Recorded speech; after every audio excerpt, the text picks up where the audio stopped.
এখন আমার পুরা ম্যাপ বানানো শেষ, স্যার যা যা বলছে আমি সব এঁকে টেকে ফেলছি। ফাইল তো অলরেডি আমি সেভ একবার দিছি, তাও যদি আমি আবার সেভ দিতে যাই বা কোনো ফরম্যাটে সেভ দিতে যাই, তাহলে সেভ অ্যাজ, যেভাবে এবিসির ভিতরেই আছে এটা। এখন এবিসির নামও চেঞ্জ করতে পারি, যেটাই নাম দেয় লাস্টে .mxd দিব, .mxd দিয়ে সেভ দিয়ে দেব।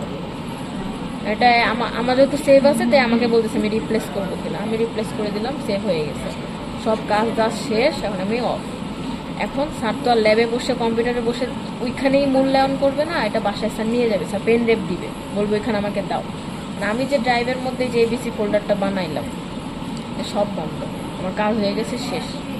আমি পেন ড্রাইভ ঢুকাইলাম, করার পরে আমি আমার ফাইলটাকে কপি করব, যে যাই যে এবিসি এই ফোল্ডারের মধ্যে আমার সব আছে, আমি এতক্ষণ পর্যন্ত যা কাজ করছি সব আছে। এখান থেকে যদি একটা ফাইলও মিসিং যায় তাহলে ওটা জিনিসটা ফিচার্সটা আর নাও আসতে পারে।